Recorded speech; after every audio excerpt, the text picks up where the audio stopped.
አገልጋይ ምን አይነት እንደሆነ በብዙ ተምረናል እና አገልጋይ ሶስት አይነት አገልጋዮች እንዳሉ በዚህ ቃል ተምረናል። በጣም ነው የገረመኝ። እኔ መድረክ ላይ ሁሉ ቆሞ የሚያገለግል ከእግዚአብሔር የተጠራ አገልጋይ ነበር የሚመስለኝ እና እዚህ ጋር ስንማረው ሶስት አይነት አገልጋዮች እንዳሉ፣ አንደኛ በሰው የተጠሩ፣ ሁለተኛ በእግዚአብሔር የተጠሩ፣ ሶስተኛ ደግሞ እግዚአብሔር የጠራቸው አገልጋዮች። ኢየሱስ ጌታ ነው እና እዚህ ጋር አገልጋይ ላገቡት የሚጠራው ማን ነው ካለ በኋላ ራሳቸው የጠሩ ወይም የሾሙ አገልጋዮች ፍሬያቸው ምንድነው? የእግዚአብሔር ሕዝብ ለመጠቀም ሳይሆን ከእግዚአብሔር ሕዝብ ለመጠቀም ነው ይላል። አያችሁ፣ እነማን ናቸው? ራሳቸውን የጠሩ አገልጋዮች። በቃ ስለሚፈልጉ ውስጣቸው ስላለ ብቻ እኔ አገለግላለሁ ብለው የወጡ ሰዎች ምንድነው? ሰዎችን ለመጥቀም ሳይሆን ከሰዎች ለመጠቀም ነው ይላል። እንደገና ደግሞ በአገልጋይ መንፈስ ለመገዛት ሳይሆን አለቃ ሆነው ለመግዛት ነው ይላል፣ ለአለቅነት።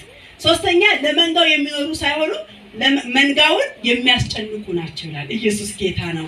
እንደገና ደግሞ ሰው የጠራቸው ወይም የሾማቸው ይላል። ሁለተኛው እነሱ ደግሞ ምን አይነት ናቸው ሲባል ፍሬያቸው የእግዚአብሔር ሳይሆን የሰዎች አምባሳደሮች ናቸው። ሰው የጠራቸው ማለት በዘመድ በወገን በተለያየ በጥቅማ ጥቅም የእግዚአብሔር ጥሪ ሳይኖራቸው ሰዎች የሾሟቸው ሰዎች ለዛ ለጠሯቸው ሰዎች ባሪያ ናቸው ይላል። ሁለተኛ ታማኝነታቸው ለጌታና ለመንጋው ሳይሆን ወንበሩ ለሰጣቸው አካል ነው ይላል። ሶስተኛው ለጥቅማቸው በሚመች ሁኔታ መንጋውን ከፋፍለው ይገዛሉ። አራተኛ እግዚአብሔር በስም እንጂ በሕይወታቸው አያውቁትም። እግዚአብሔርን በስም እንጂ እግዚአብሔርን የሚገልጥ እግዚአብሔርን የሚያስደስት ሕይወት የላቸውም። ሰው የጠራቸው አገልጋዮች። ሶስተኛው ደግሞ እግዚአብሔር የጠራቸው አገልጋዮች። ሃሌሉያ! ክብር ለኢየሱስ ይሁን። በዚህ ቤተክርስቲያን እግዚአብሔር የጠራቸው ብቻ ይቀጥላሉ። በኢየሱስም በዘመድ በወገን የመጡ ያቆማሉ። በዚህ ቤተክርስቲያን በምድራችን ላይ በኢየሱስ ስም ራሳቸውን የሾሙ በኢየሱስ ስም ያቆማሉ። ከእግዚአብሔር ብቻ የተጠሩ ብቻ ይቀጥላሉ። ክብር ለኢየሱስ ይሁን።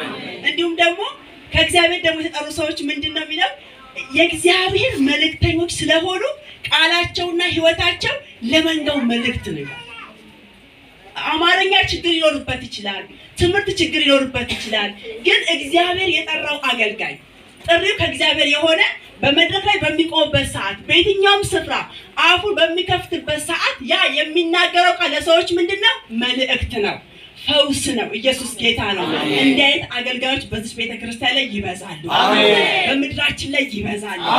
ኢየሱስ ያድናል። እንዲሁም ሁለተኛው ደግሞ ሕይወታቸው፣ አገልግሎታቸው፣ ኑሯቸው ክርስቶስን ይገልጣል። ኢየሱስ ያድናል። ሶስተኛው ደግሞ አራተኛው ዓላማቸውና ራእያቸው ወደ እግዚአብሔር ሐሳብ ከፍታ መንጋውን በፍቅር መምራት ነው። በፍቅር አያችሁ። እንደገና መጨረሻ ላይ ልሂድ።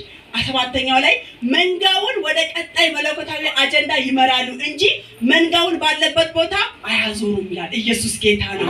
እነዚህ እግዚአብሔር የጠራቸው አገልጋዮች መፍትሄ ናቸው፣ በረከት ናቸው፣ ቃላቸው ፈውስ ነው። በኢየሱስ ክርስቶስም ይሄ በዚህ ቤተክርስቲያን ይበዛል፣ በምድራችን ላይ ይበዛል። ከሰው የተመረጡ ራሳቸውን የሾሙ በኢየሱስም ይበተናሉ። በኢየሱስም ከዚህ በኋላ አገልግሎታቸውን ያቆማሉ። ከእግዚአብሔር ብቻ የተቀቡ የተለዩ በኢየሱስም ይነሳሉ። እኛም ደግሞ መለየት ይሆንልናል። ክብር ለኢየሱስ ይሁን። ክብር ለጌታ ይሁን። የእግዚአብሔር ሰው የምትለው ካለ ልጆቼ እስኪመጡ